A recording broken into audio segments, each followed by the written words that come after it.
Hi, my name's Jeanette Rivera, and I'm doing a book review on The Hate You Give. So I chose this book because I knew what it was about because it's a really popular book nowadays, and I wanted to read it because of everything that's been going on in 2020 so far with all of the protests, everything that's just going on with police brutality, everything that everyone's doing for the Black Lives Matter movement. I feel like it's a situation that still needs to be brought up consistently because there's still a lot of social issues with that. The book was really emotional for me. I did feel really emotional while reading the book because it is something that I do care about, and I feel like it's something that needs to be brought into people's attention more often than it is. It shouldn't just be brought to people's attention when something happens, like the whole George Floyd thing, that brought a lot of attention to it, but I feel like that type of attention should always be on the Black Lives Matter movement. So this book really highlights police brutality, justice, and activism. How Black people don't really get the justice that they deserve when incidents like police brutality happen. This boy Khalil was killed for literally grabbing a brush out of his car. And one part that really kind of hit home was when Star was talking with her uncle, and she was like, if that man was white, would you have said put your hands up, or would you have shot? And he admits it. He's like, I would have told him put your hands up. I feel like that part really hits home because her uncle, as a black man, still he would still do that, you know? 'Cause it's kind of stereotyping. We put black people in this category, and they did it too. After Khalil got shot, they put him in this category. Oh, he was a drug dealer. Oh, he deserved it. It shouldn't have happened. He shouldn't. He deserved to get shot or something. They made it seem like that. And the book really captures being in the first person perspective, how Star actually felt seeing it all happen.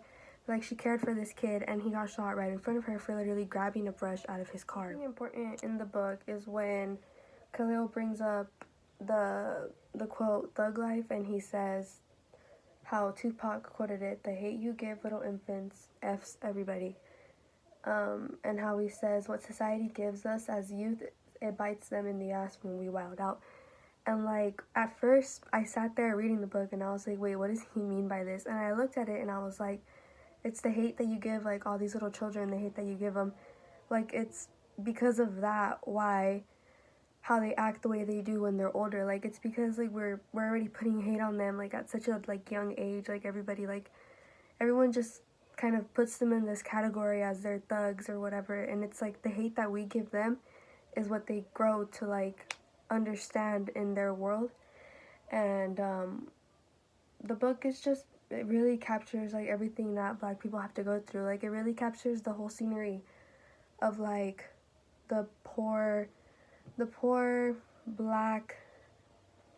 predominantly neighborhoods, African American targeted neighborhoods, how life goes on there. There's a bunch of drug dealers, there's kids who fall into drug dealing like Khalil did, because that's their only choice. One thing that the book really made me think about was the fact that these kids are doing drug dealing and all that, and we look at them a certain way, but if you really think about it, they're doing it for a reason. Khalil, his grandma was sick, and that was his only option. He had to take care of his family somehow, and drug dealing was his only option. Why don't we look at that?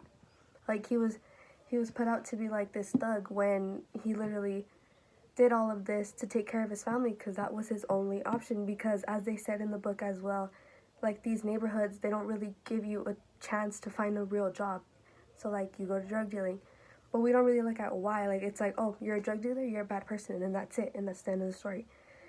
And I don't know, I just feel this book really captures the whole activism, justice, everything that happens in these neighborhoods, and it's really important. But overall, the book was a really good book. It really highlights police brutality on the black community, gives you insight of the struggles of being black and all the ignorance that is in this world.